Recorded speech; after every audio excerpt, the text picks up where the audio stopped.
I'm a hero, I'm for hire, I'm a seller, I'm a buyer. Conversations with me in the lounge as we scream. You know me, my Morgan, subject boy, follow him. I'm the comic man. I'm the comic man.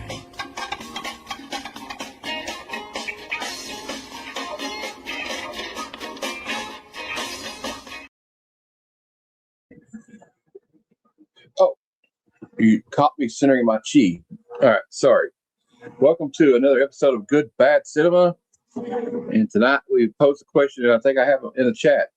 Is this the greatest ninja movie of all time? We're reviewing Revenge of the Ninja. So I'll bring in Big Jet first. Over here, throwing back a drink.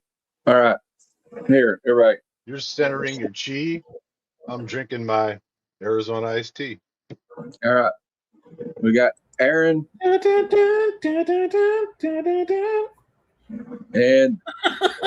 is here. Ugh. Yeah, what is it? I forget. Is it like Fable? Everybody do that. Yes. Yeah. All right, everybody. Well, you know what? No, it's if you don't believe in ninjas, you probably should, because you never know what could be lurking behind that building. You know, and you got to watch out, because a ninja can hypnotize you, and you don't know when they have a flamethrower up their sleeves, right? Right. And like they could have a pocket full of marbles. They like to roll on the floor.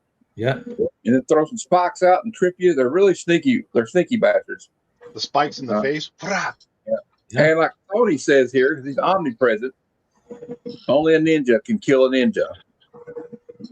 That is a saying you hear over and over. In Ninja 3: The Domination, he says only a ninja can destroy a ninja.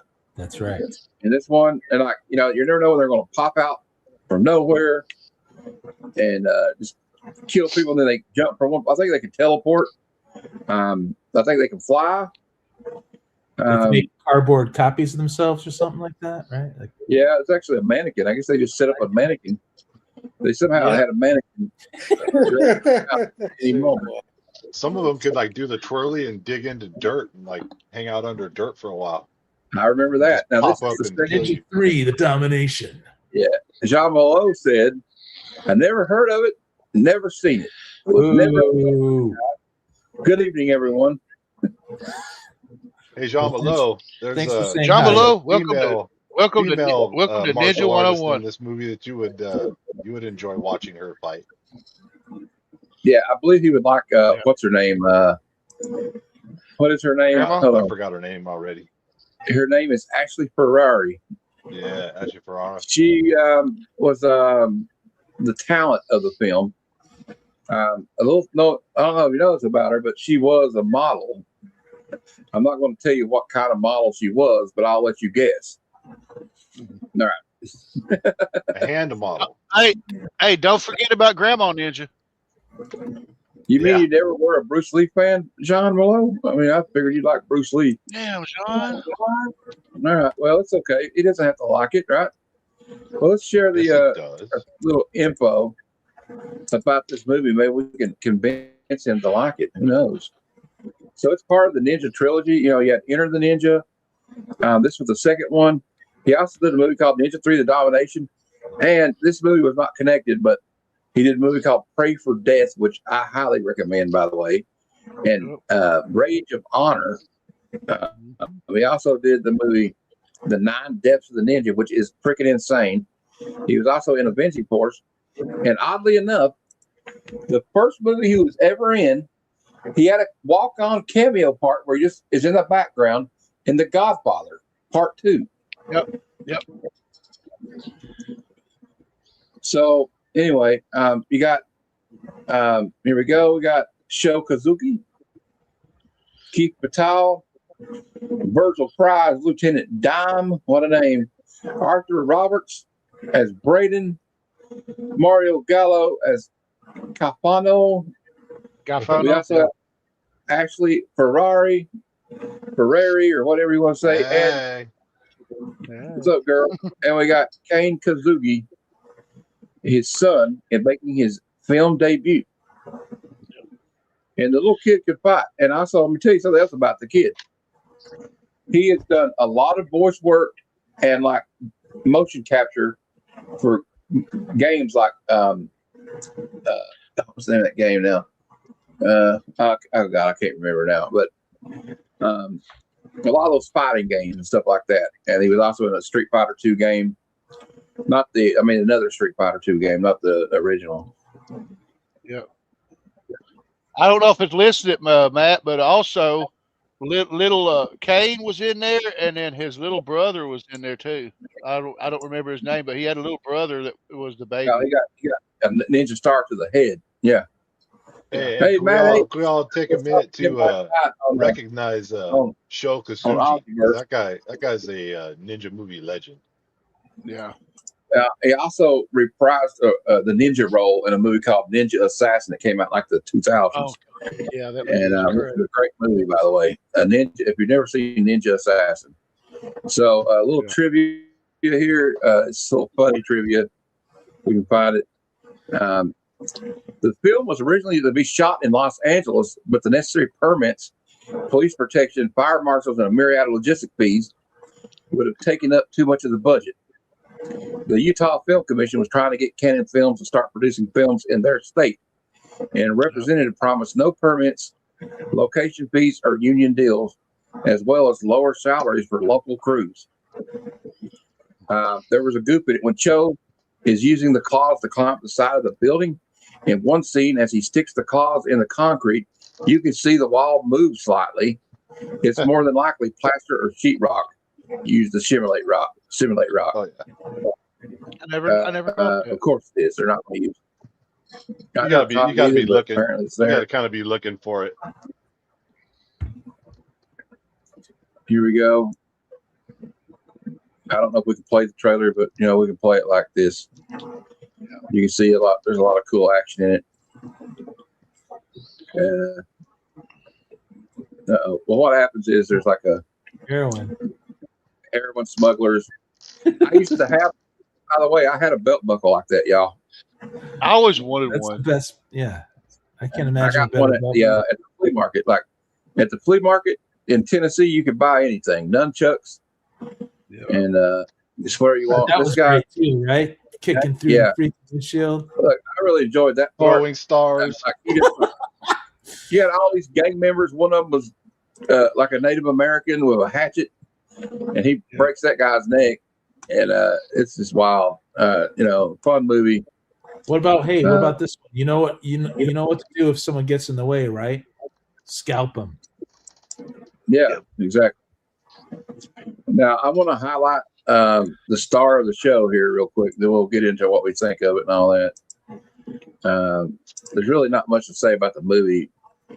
But Sho Kosugi, he's a former All Japan karate champion. He became popular as an actor during the 80s, often playing ninjas.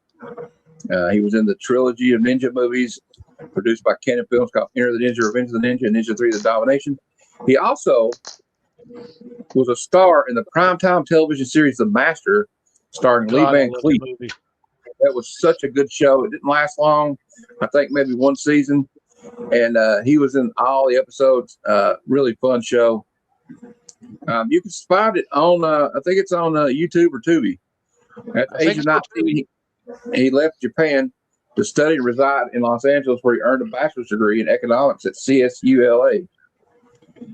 He is the father of Kane Kosugi, Shane Kosugi, who are both actors and martial artists, and Aisha Kosugi, who is a former senior member of the women's golf team at the University of Nevada, Las Vegas.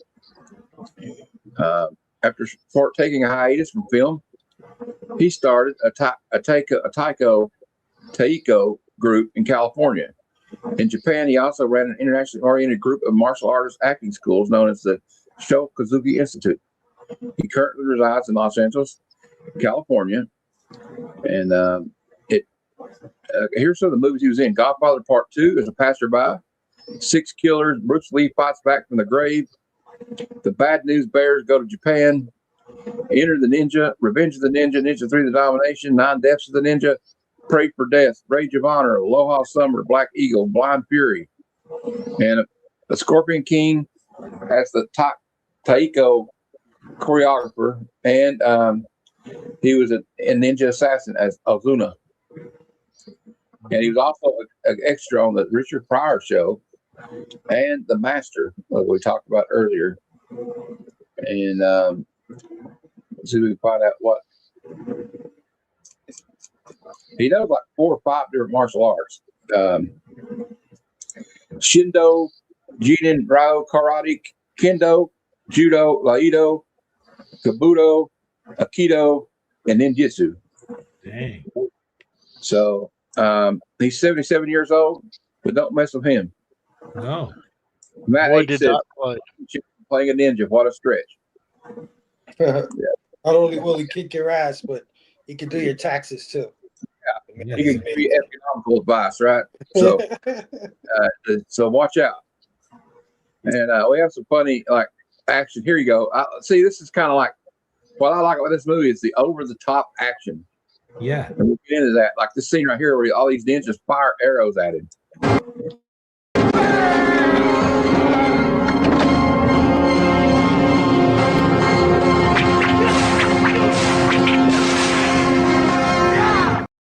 Yeah, he grabs it with his teeth. He catches one with his mouth. What do you think about that, guys?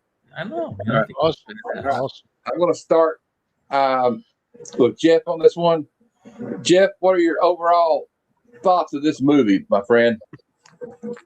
This movie to me is a quintessential classic Sho Kosugi ninja movie. I like it better than a couple of his other ones. I know you just kind of went through you ran down the other ones that he's been in, but this one was not quite as high on the cheese factor to me than some of the other ones. And I don't know, like most of you guys, anything that said ninja on it at the video store, and we get to go there on a Friday night or during the summertime or something, I rented them all. I think. I don't know what movie that has the name Ninja in it that I haven't seen at some point. But this one moved along. I liked it better than not Domination. Domination rocked. Domination was good. Well, the beginning, right? Yeah, but I liked it better than Ninja 3: The Domination. What was the one before that is what I'm trying to think of. I'm drawing a blank. Enter the Ninja. Enter the Ninja. So I like this one better than Enter the Ninja. I like some of the wild fight scenes. There's one scene that sticks in my head where some guy who has a gun, he's going up the big stairwell towards the roof, and he pops open the door, and the guy's got a shotgun, I think, or a pistol, and he just throws all those spikes in his face, and it does that cut scene, and then he's got like 20 of these things stuck in his face. He spits out a bunch of the blades too at one time. Yeah. But yeah, overall, all day when I was a kid, I love these type of movies, and this one's pretty high on the ninja movie list. And like I was saying backstage before we started, much respect to Sho Kosugi, or Kosugi, however you say it. That dude is just an 80s martial arts movie legend and legit martial artist. Yeah, I agree. What do you think, Aaron? Yeah, totally. This had the cheese factor for me too. Just rewatching it, but I remember as kids, like my cousin and I being impressed, and my cousin was like, "Yeah, did you see him throw up that freaking cloud of salt? Salt spoon and stuff like that. So intense." But now you watch it, and a lot of the action sequences don't even make sense. It's there's a camera positioning, and you see the main ninja guy, and there's a ledge in front. And suddenly the other guy just pops up in front of him, and it surprises you, but it doesn't make any sense. But I freaking love it, man. I love the music, I love the cheese factor of it, man. 80s. I know it didn't seem that much cheese for Big Jeff, but it was still there for me. Yeah. What do you think, Fable? Oh, it's the first time watch for me, guys, on this one. Okay. Yeah, I've never seen this one before. As soon as I saw them kill a little kid with a ninja star, I knew exactly what I was in for. It's a Canon film, baby. You know that. All right. Oh yeah, and the Canon logo, yeah, definitely.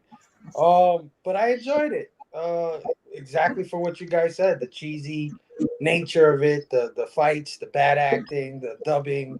I loved it all. I love how he was pulling weapons out of his ass, basically. I don't know where the fuck he got half of this shit. They were just coming out of nowhere. The hypnotized scene was unnecessary, but he just hypnotized her. But yeah, I mean, there was a lot of shit that just made me laugh, but I liked it. Like yeah, what mob boss doesn't have an American Indian henchman? Yeah, what's up come with on, that? like, I wasn't convinced he was Native American, but you know what I'm saying? Yeah. Stereotype and all with the fucking braids and everything, man. It was awesome. He told him to go scalp him. That short dude that was like Timu George Pesci. Yeah, what was up with older Joe That guy Pesci? was like a trip. That guy was a total trip. Like, Yeah. And like, why was the old lady there at the end? Like, get out of here! Yeah, she was just two of them. There was an old lady kicking butt, flipping around and shit. They did the action sequences. And his mom, yeah, Shokazuki's mom. It's just wild, dude. This movie's just like it's wild. It's pure '80s fun, is what this movie is. That's right. This movie is the reason that I wanted to be a ninja 3 Halloweens in a row. Right? You know what I'm saying? Movies like this. Tony, what are your thoughts? Your initial thoughts and your memories of this movie? Well, hell, man, I grew up watching these movies on HBO. I watched them way out of order. I mean, I watched Ninja 3 first, then Revenge, and then Enter the Ninja. It wasn't until adulthood that I realized there was actually a lineup how it goes. I didn't know Revenge of the Ninja was the second one. I actually thought there was a fourth one, and that Revenge of the Ninja was the last one. But anyway, it's cool.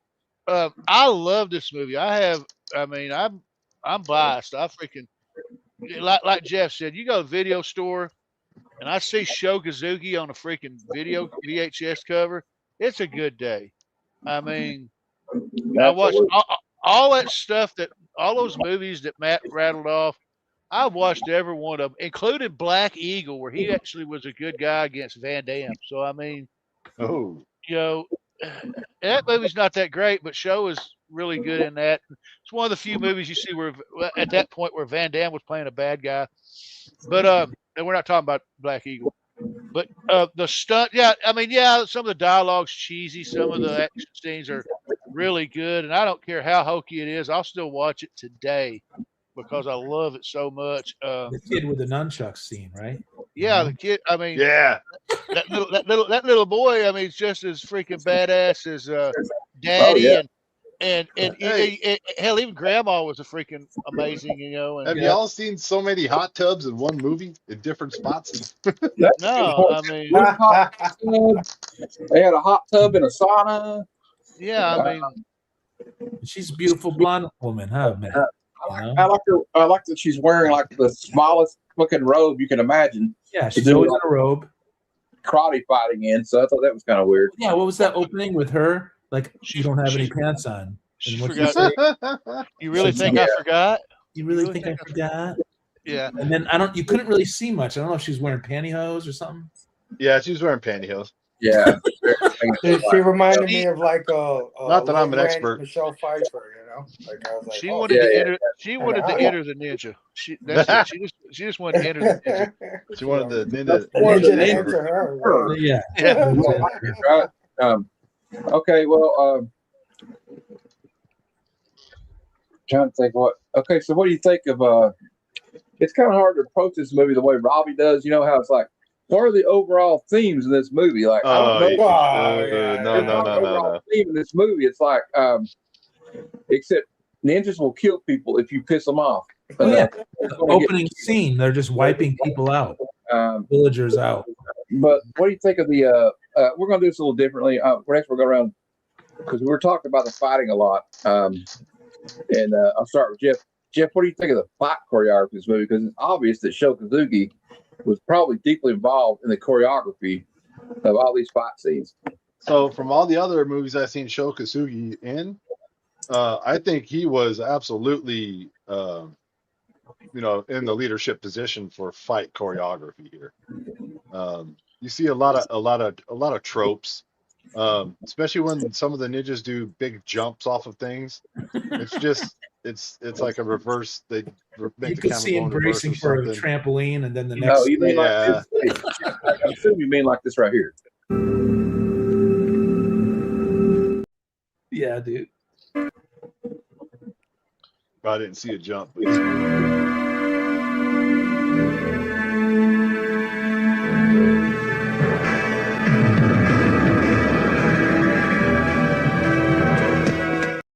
yeah. Yeah. Ninja levitate. He kind of That's right. glides down like he's flying, you know? Yeah. Yeah. He But, pointed like, to the ground too. He's like, It had all the good fun stuff from the other movies. The one of the tropes is when the guy's coming at him with the katana, he's gonna stab him, "Hoo-yah!" and he catches the blade with his hands. Oh, yeah. I can pinch the blade with my hands. You know, the friction between my palms will stop it. I love that move. And yeah, I just like the jump kicks and making these wild flips and all that stuff. That's all part of 1980s action ninja. From like Canon films and stuff like And that. those guys in that band, he gave them hell. That was yeah. I tried to get away with that band. He said, "No, I'm not having none of that shit. You're not getting away from me, buddy." Yeah. And actually, the fight scene between Ferrara and Shokasuji, of course, I enjoyed it because her butt was hanging out. But she actually has got a little bit of training. A little there, skill, right? Yeah, she got some skill going. I can see that. And I absolutely love Shokasuji's son, kicking some butt. Now, some of it was just really, really, it's hard to choreograph a kid beating up adults. But that they dude did was a just good job, playing. man. And like Aaron said, he was badass with them nunchucks. He's better than I could do. and he grabbed. Oh, yeah.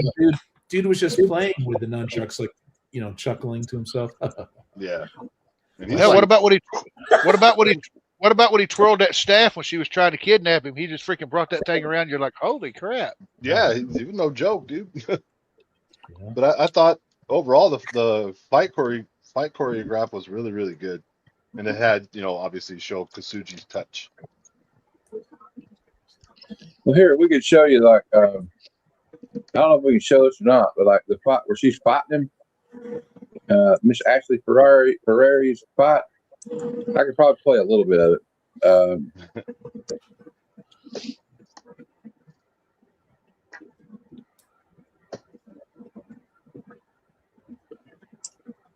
All right, we might be able to get away with this. Hold on.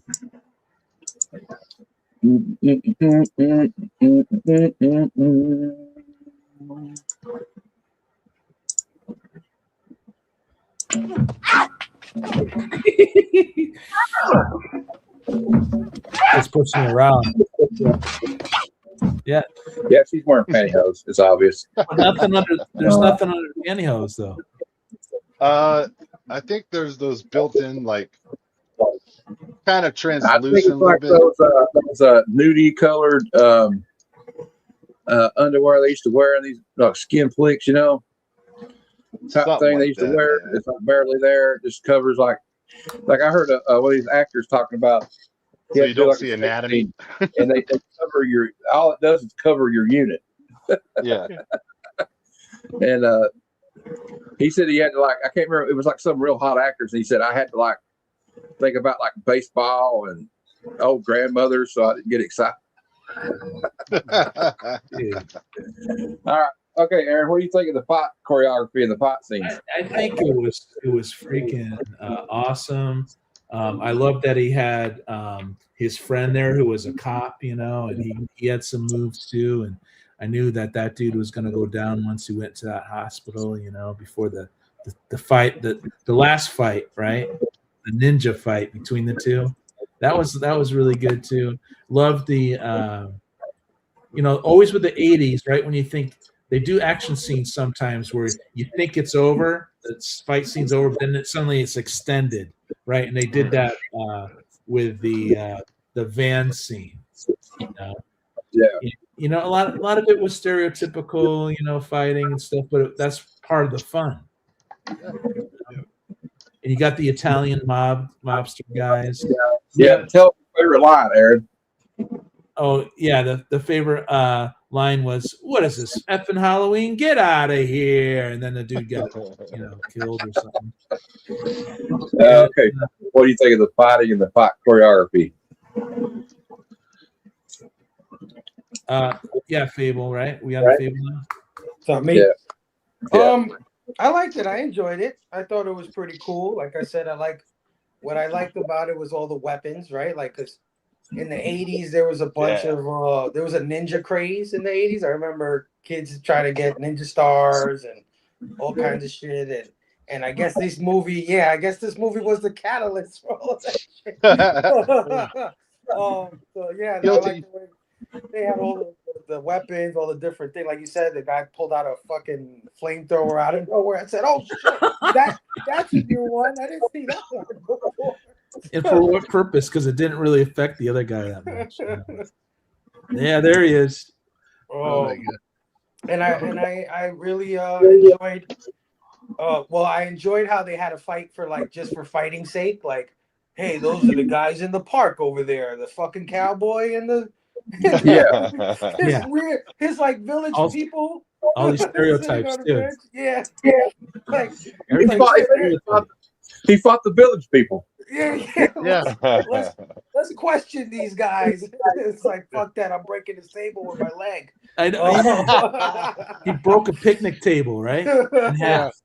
But I really enjoyed the final fight. I thought it was pretty cool. It wasn't nearly as good as Enter the Dragon, but it was reminiscent of Enter the Dragon. It's like this long fight, and you know what I mean. And hey, man, Brayden's a badass, bro. He's a badass. I mean, I know Show is the man, but Brayden was kicking some ass, bro, in this movie. So yeah, I like the fighting, man. Yeah, what do you think, Tony? Yeah, Tony. Yeah, like I said, the choreography was pretty awesome. Whether it was, my favorite fights is of course the first one in Japan. That was just freaking that sets up the mood. But you're like, he's wasting MFers left and right. And then you got the last one, which was pretty cool. It wasn't until I got the Blu-ray to see the extra stuff they cut out and just to see how gory that the evil ninja's death was. I was like, holy freaking crap. But I love Brayden's character because they went that extra step to let you know that he trained 20 years in Japan with the show. So that was pretty cool.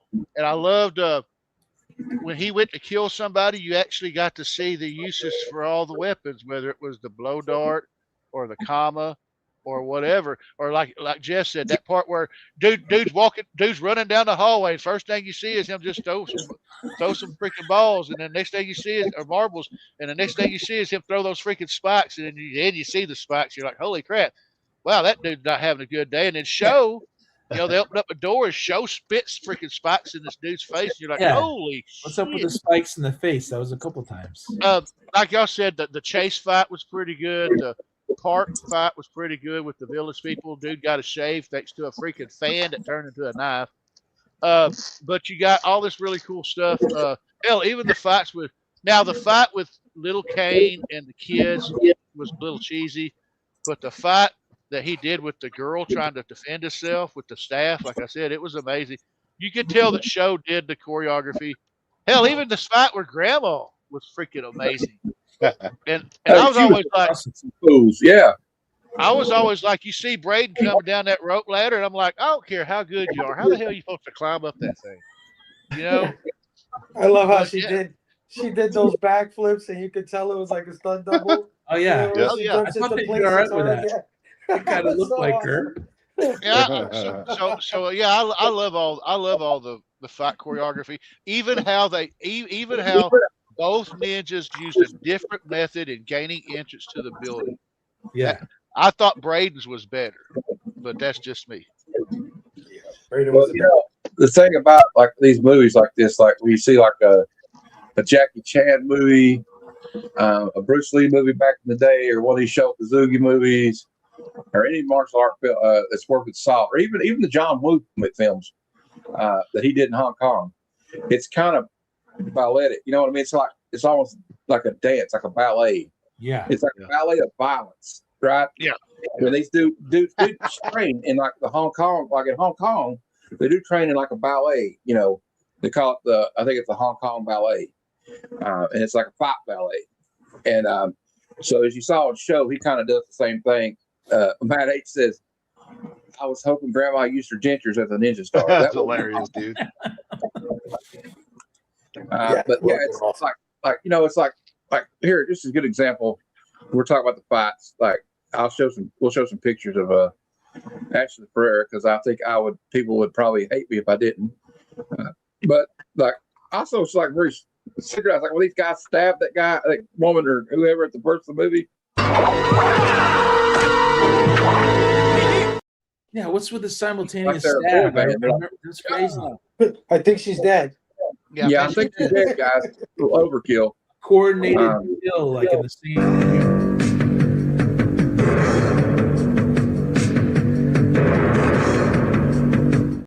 Throwing salt in that wound. Part was really cool the way they do that flip. Like one's flipping this way, and one's flipping up that way, and you're talking about the blood. There is some blood in this movie. Like it's dude. It out like in Australia. It said they got the whole version of this movie, but like wow. And I'm going to tell you something else about this movie before we go on. This movie was filmed for a $700,000 budget, and it made $14 million at the box office. So that's pretty good. Yeah, dude. Oh, it's a ninja craze. You know? But dude, this is like what anybody says. That's so a huge you're telling me this movie is more gory than what it was? It cut out some of the shit, except in Australia. Like.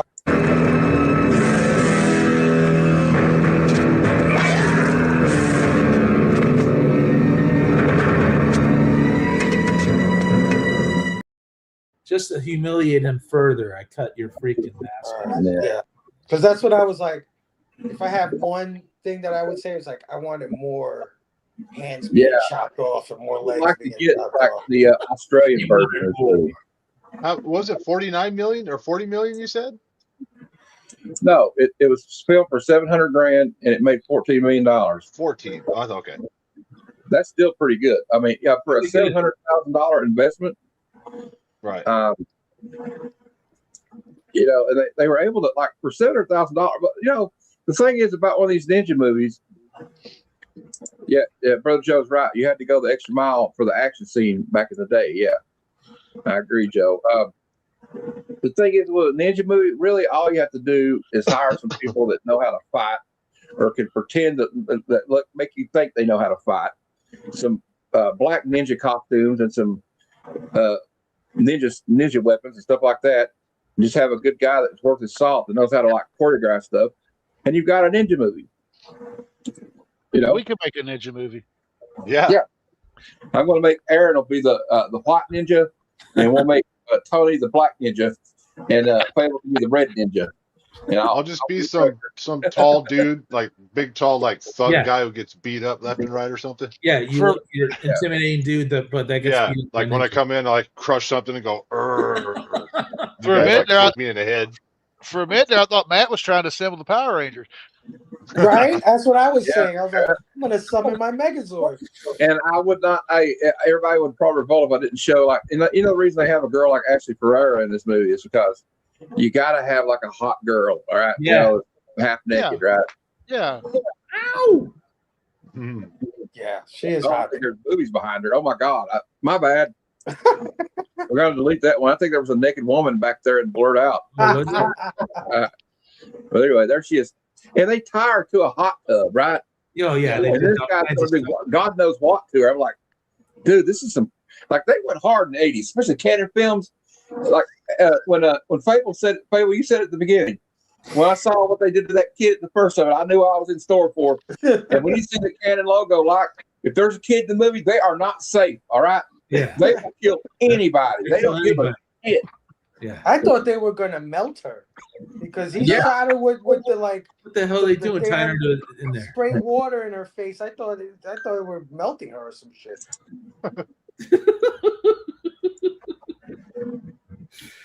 But it's a really great movie. I even like the poster. Like I always wanted this poster as a kid. The poster's just so cool. Yeah, I don't understand. Yes, those are for my personal collection. Matt H says he sliced that dude's mask open like the old school Jiffy popcorn bag. Yeah. Oh, look at this guy. Oh, look at Tony over here. Yeah. Oh, go ahead, Tony. I see you. Because Tony got the poster. Yeah. That last comment choked me up. Sorry. But what about, there's this picture. I was afraid to show that again because I think that was a nude woman behind her, but I don't know. I didn't notice. I noticed her first. We know the algorithm; they always notice, right? Yeah. We'll play a couple scenes here. But what about it's like an American entrepreneur guy wants to help out the guy from Japan, but no, he's corrupt. He's a heroin dealer. Yeah, he wants to smuggle heroin.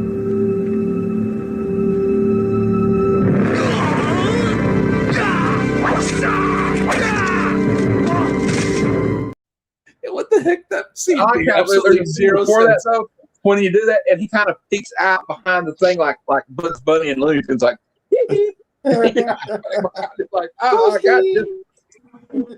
So ninjas can just teleport, essentially. That's what I was thinking. It's like Nightcrawler ninja. Oh yeah, well, he does kind of teleport. Like we watched this one scene.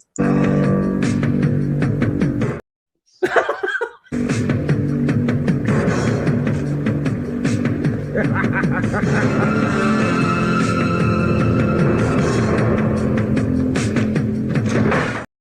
God, you gotta love those 80 times. Yeah. I just thought Braden. I thought two things with that. One, he had powder made the guy hallucinate, just making him hallucinate type of shit. Or Braden is tapped into the next level of ninja. You know what I'm saying? Where it's like magical and shit. Yeah. And he was like, he hypnotized that girl, right? When he had the glowing eyes, he's like, "You're going to count with me, 5, 4." Yeah. And she's like, all she was doing was giving some lip a little bit. Hey, and I got a question for at the end of it. She's like, "Oh no, don't do that to Kane." And she finally helps him. But if you're like Shokazuki, you're gonna be like, "Lady, get out of here. I ain't for you. You act like you all friendly now. You tried to you got my mom killed. Screw you, you know." Yeah. And he's still nice. You know, but he's probably like, I don't know, that ass. The baby's like, that ass. Yeah. After she got hypnotized, though, it was like only a few scenes later she snapped out of it, was back there. So it was like totally unnecessary for that dude to do that. It wasn't like a major plot point of the movie or anything. Here's a question for the. Oh, go ahead, Tony. I was gonna say in the extra credits deleted scene that you didn't see, he was like, "So you're single now." I was going to ask the panel, and with modern day stunts, technology, all that stuff, what do you think about somebody like a legit outfit with a legit director? What do you think about them making a movie like this as a nod to these type of movies in present day? Would it completely flop in the market, do you think? They made one. It was called Ninja Assassin. I was just about to say that. Ninja Assassin. What year? So good. Is it 2000s? I'll have to check it out then. 2009. What do you guys think? Remakes? 2009, and Shokazuki was in it. 16 years ago. Yeah. No, if you've never seen Ninja Assassin, I'm not a big ninja guy like you guys, but I love Ninja Assassin. It made $61 million at the box office. It made $61 million. Oh my God, it's not free. How's that? Well, there's just a sign that it might have been a success, right? A higher success. Brother Joe says in the 80s, I was kung fu fighting in the back seat of my car at the drive-in.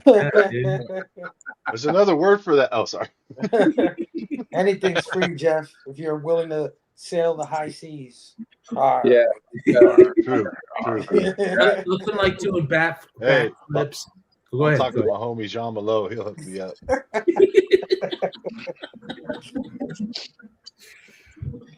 Yeah. There's you can find anything if you're willing to look for it. Like, let me show you something I found. 接下来我就不客气了，你能怎么不客气？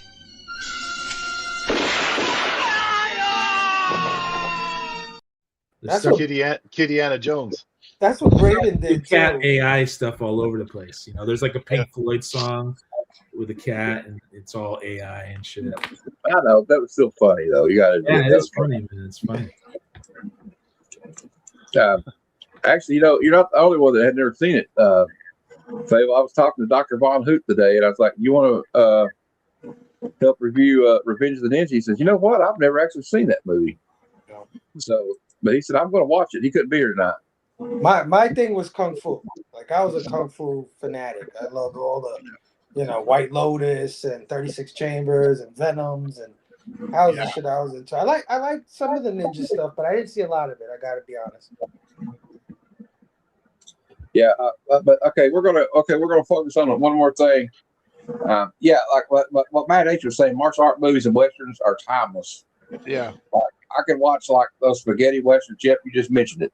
Yeah, Like the old, My Name Is Nobody, Death Rides a Horse, The Good, the Bad, and the Ugly. Those movies were really. Rail Rider. Yeah, Sergio Leone music. Sergio was great. Okay, we're going to focus on an actor or character or performance. So I'll start with Tony this time, just to be fair. Tony, what now? what's your actor that stood out to you? Okay, an actor that stood out to me that was not Sho Kazuki. Okay, so I mean, it would have to be Braden. I mean, because when you first see him, he's wearing a suit. He kills a ninja with a handgun. You're like, okay. And he does a few moves. You're like, okay, he knows a little bit. You don't really find out how well he was trained until later. And then you hear Sho go, he studied in Koguriri style ninja too, and I was like, okay. So another character besides him would have been, I can't think of him, but that kid that was working in the LAPD. I liked him, I really did. But Braden really showed you he would have been a good villain, and honestly, up until the point where Kane accidentally broke the doll, he just wanted to keep Sho oblivious to what he was doing. But at the end of the day, because when he went after Sho, it wasn't personal; it was just business. And in his business, unfortunately, they knew, so they had to go. So but yeah, I like Braden. He was cool. All right, Fable, what was the character or performance that stood out to you? I mean, Tony stole mine. I was gonna say Braden as well. I think because Braden's a fucking psychopath. He's like a true psychopath. Like, what the hell are you doing? Like, I'm fake friends with Sho just to move some heroin. Fucking my boss steals my heroin. I'm going after his ass. Hypnotizing people. I'm killing Sho's family just for the fuck of it. Like, yeah. This Tend to be your best friend. She's a good piece of ass, but fuck her too. Like, tell his buddy, you know what to do with her too, and all that shit. He wants to kill everybody. He just likes fucking playing with people. I don't know what his problem is. But I like him. I like that guy. I guess I'll go with the kid. Right, badass little boy, a little self-sufficient. It doesn't need much help, right? They're looking for him and shit, but he's got it covered. Don't worry about it. Yeah. He protects grandma from the bullies. They come, they just for no reason they just want to fuck him up. They're like, hey, look at this kid and his grandmother. Let's fuck him up. He fought that girl too, right? He fought the girl too. Well, yeah, he beat the shit out of the chick. He's a little kid badass. So yeah, the kid. I'll go with the kid. All right. Aaron. Oh, besides the characters that have been already mentioned, I don't know, man. That Joe Pesci older guy, I just love stereotypes. I'm sorry. And Italian mobster guy, that guy freaking made me laugh. Okay. Jeff, what was a character that stood out to you?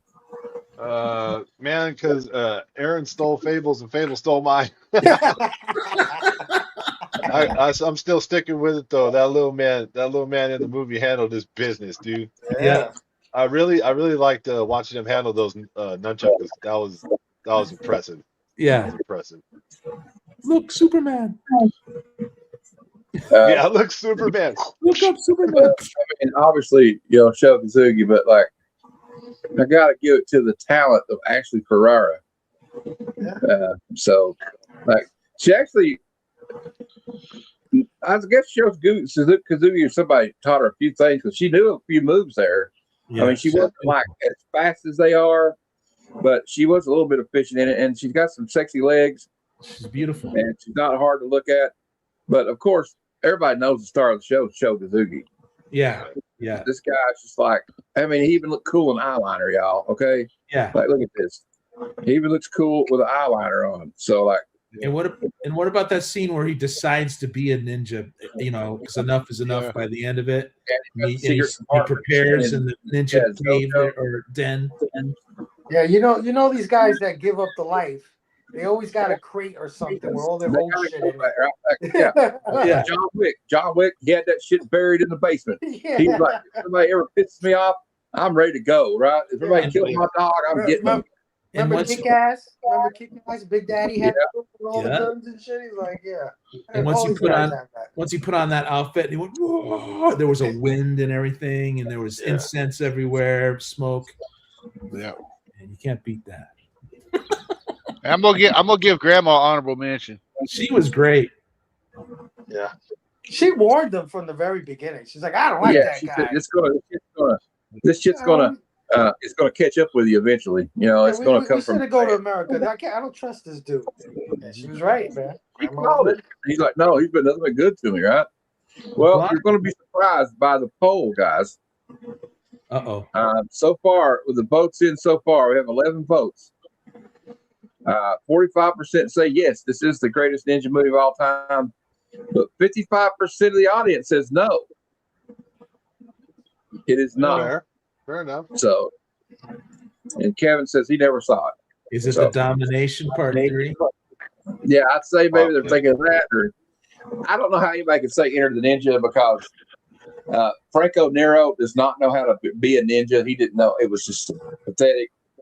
In that movie, wasn't really impressed. I bet you a lot of people like the American Ninja stuff too. Yeah. And a Ninja Assassin, of course, was a crazy ass movie. That was kind of like a tribute to all these movies. Like it was kind of like a love letter to these old ninja movies like this. And like actually, one that's underrated is Pray for Death. Yeah, that's a really good movie. That's a good one. And everybody in that one, dude. Everybody dies in that one. Like nobody's saved. Spoiler alert, I guess. But I'm not qualified to say, but I would say Ninja Fast is definitely my favorite ninja movie, and it's tied really with Ninja Scroll. I don't know if you guys. Oh yeah, the original Ninja Scroll. Ninja Scroll is freaking awesome. I freaking love that original Ninja Scroll. Matt H says, "Grandma, imagine beating her in bingo." And you just don't say a word and let them pick the next number. Exactly. But I don't know, man. Like, I guess we're gonna rate it, but I will say something about the music. But really, there's no music in it except dun dun dun dun. That's the only music in it. I like it, man. There are some mistakes in it, like the guy like climbing up with the spikes. And you can tell it's like plaster or something. It's not stone. Some of the, like Aaron was saying, the continuity things, like, they don't make sense. Like, okay, why is the kid? They just wanted a scene to showcase Sho Kazuki's kids being able to fight. They just needed a scene to show that oh grandma could fight, even though it wasn't her doing those flips, obviously. And like, there's a lot of unnecessary things in it. Like, why is he fighting the gang? What's that got to do with it? But and why those kids fighting in half a road?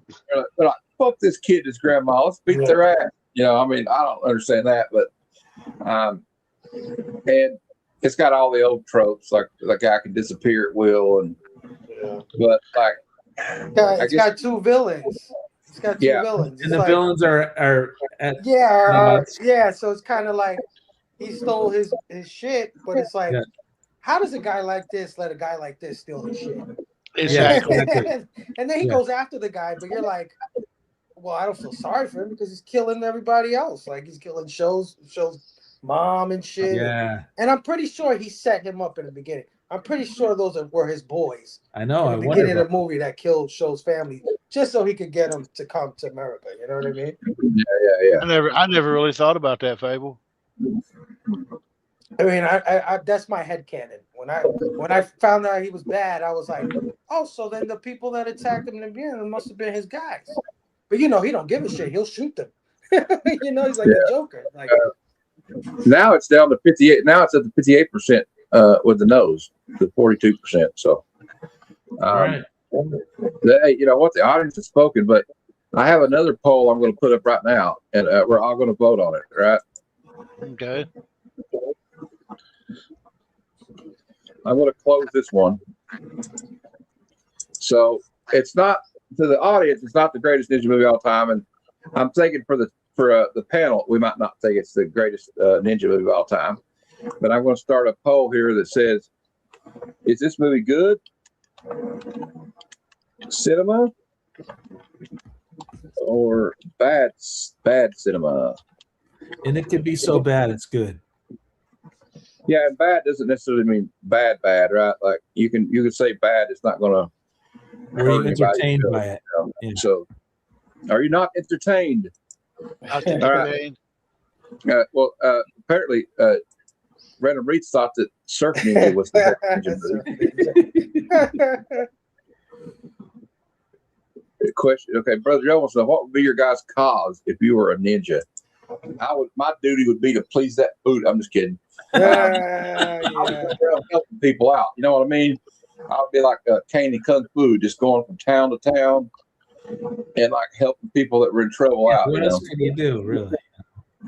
Yeah, I would love walking around to different places, looking at someone saying, I do not wish to fight you. Full well know I'm about to whip your motherfucking ass. Yeah.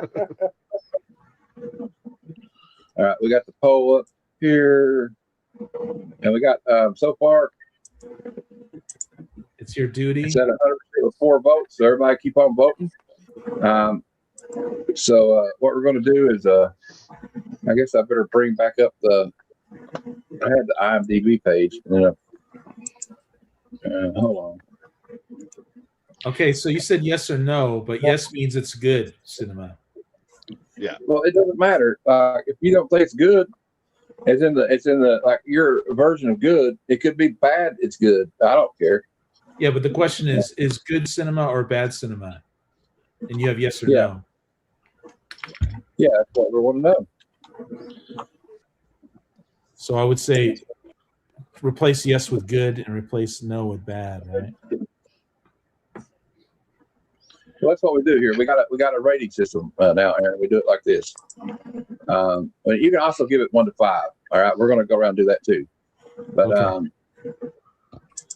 I just do it like this for the hell of it. I don't know why. Because somebody gave me this idea, and I thought it was a pretty cool idea. All right, I'll start with Jeff. Jeff, is this movie good cinema or bad cinema? Remember, This bad movie- cinema doesn't mean it's just a horrible. This it's is just bad whatever. This is bad cinema, but it's the good kind of bad cinema. Okay. All right. Aaron? Yeah, it's entertaining.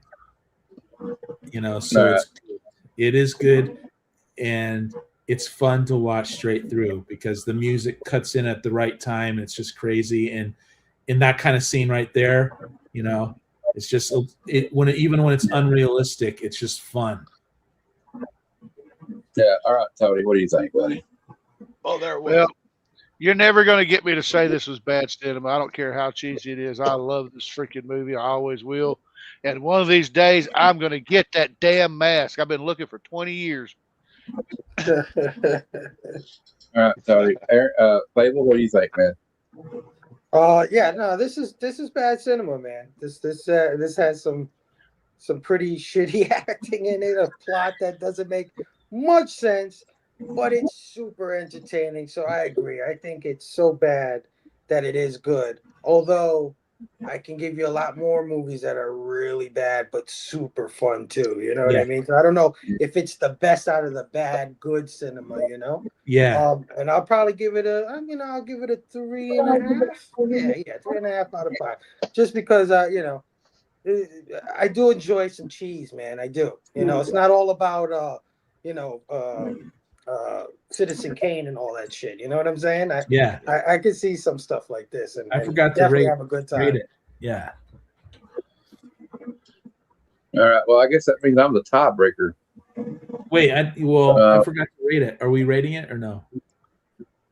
We'll do that. I mean, Faye did it already, but we'll do that right after I'm kind of torn because I kind of agree with Tony, but it doesn't matter what I say. I'm gonna say it's good because y'all, it's gonna be bad, but I think it was good just because I'll never say that about this movie. But overall, the majority rules, so it's 3-2 bad.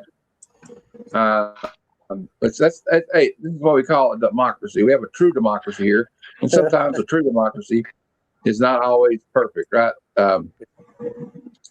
Brother Joe gives it a 69. There you go. So it could be the good, the bad, and the ugly, right? Yeah. You know what? Ugly, If it's got Bob Schneider, that guy's a hack. So, like, I can't give that movie a good ninja movie. It's still a fun watch. It's still a fun watch. Yeah, it's a fun watch. Yeah, It is a fun watch. So some of my favorite movies are twos. You know, I'll give it like a 3.5 just because I love this movie. I guess it's fun. It's funny that I said good cinema, and then but it don't matter what I think. This is my opinion. I'm right there with you, bro. I'm right there with you. I feel like a 3.5, 4. I'll give it a 4. Jeff, I'll give it a 3.5 ninja stars. okay. Aaron, yeah. Like I said, if you're into 80s movies, it's definitely something to watch, because you love the sounds and you love everything, right? But yeah, I would have to say 3.5. I almost went 4, but yeah, it's 3.5, you guys. Tony. All right, so I'm gonna drop a point just for the campy silliness of it, but like I said, I've loved this movie since I was a kid, so I'm giving it 4 Shryukins out of 5. And I'm also going to bring back my Showgirls rating. And when I watch this or Showgirls, I'll watch this. Wow. Well, you already said you can say again if you got anything else to say. You said 3.5, and Matt H gave it 3.5 grandmas. Well, there you go. Tony said he's dropping a point for the silliness. I said it goes up a point for the silliness. Well, you're right. That's why I like it. And I love Tony, but I'm taking Showgirls, man. Showgirls. Ooh, boy, I just rewatched that one, and it's not as bad as I remember, man. Let's be honest. I wanted to give it a 5. Okay. I know. Give it a 5. Don't give it a 5. Fuck that. That's what your heart says. Yeah. Hell yeah. 5 Shryukins. That's when Robbie gave Close Encounters 5, right? I could have very easily given it a 4.5 shurikens just because of the pantyhose fight. Yeah, well, she's got a lot of talent, like I said. Well, all right, guys. I guess we've the tribe has spoken. Let's see what the poll says. So 100% we only had 6 people vote, but out of 100% of those votes, 100% say yes, this is good cinema. So I don't know the audience, and we have different, but that's the fun of this show. That's why we wanted the interaction, right? Kind of keep people around. Now I just have a few announcements coming up. The Comic Lounge will be tomorrow night. It starts at 7 p.m. Eastern, and it sometimes lasts 6 hours, yo. So what we're going to do the first hour and a half or so is going to be the comic book swap meet, and we all show our stuff. And if anybody wants to trade in the chat or on the panel, or maybe claim it and buy it, you can. We have a group chat called Comic Classifieds, and just send me a DM, and I'll add you to the group. Or Aaron can let me know to add you to the group, and dropping tomorrow at I think we're going to drop at about 5 p.m. Eastern. Me and Jeff just recorded our review for G.I. Joe issue 11, titled "The Pipeline Ploy." Cobra Commander tried to joke pipeline in class, and in Alaska, and you get the first appearance of Doc, Snow Job, Gung Ho, Wild Bill, and Airborne in this issue. And Destro's first cameo, but you can't see his face. You don't know. They don't name him by name. They just call him an associate. And then Sunday, I have the Sunday Super Show Extravaganza. We'll get into the new Comic Book Day previews and all that fun stuff. And I have another announcement, but first I got to give the floor to Fable because he's doing a movie Friday, and I'm going to be a part of it. So Fable, tell me what you got coming up Friday at 9 p.m. Well, first of all, I was just thinking about how wild the name Snow Job is. That's kind of crazy. Yeah, that made me pause too. I'm not going to tell you what I was thinking about something else you said. No job. Oh yeah, come join us this Friday, One Collection Down YouTube channel, where we're showing the last of our Sci-Fi Fest movies. They Live from John Carpenter, The ultimate classic, starring the one and only Rowdy Piper. Yeah, Can't wait to get into this one. And of course, starting next month, me, Matt, and Pop Culture Philosophers are doing March Madness. Yeah. Basically a month full of movies where, it's a little bit crazy. These characters are a little bit nuts. And all these movies have to do with that kind of thing. So it's going to be a lot of fun. I'm going to be on a few of Matt's. Matt's going to be on a few of mine. We're both going to be on a few of Pop Culture. So watch all three channels, guys, man. It's a great celebration of madness in movies. And we got a great lineup here. We got the dark. It starts off with the dark half on Pop Culture Philosophers on the March the 2nd. And then March 4th, it continues with American Psycho on my channel right here, starring Christian Bale and Jared Leto and Chloe 70. And then we round out the first week with 12 Buckies on One Collection Downs channel. And then we got look at these others. I'm not going to name all the dates, but you can see we got Fade to Black, The Serpent and the Rainbow, Falling Down, Martin, which is a great George Romero movie. We got Devil's Rejects, Misery, Henry, Portrait of a Serial Killer, which is an underrated movie. The Substance, California with Brad Pitt and David Duchovny. And we got the Psycho. Robbie's going to end it all with the Psycho franchise. So we're going to go over all 4 Psycho films. Yeah. But next Wednesday on my channel, it will be American Psycho at 9 p.m. Eastern. Oh, yeah. Good. And shout out to Robbie at Pop Culture Philosophers for making all the thumbnails and all the graphics. The guy's a champ. Yeah. And I appreciate everything he does for the community and all his great reviews and inviting me in. He's a nice guy. And I met him through Fable, and also all you guys are a credit to the community. That's what I say. Let's check out the chat real quick. See. Okay, I'll add your 69.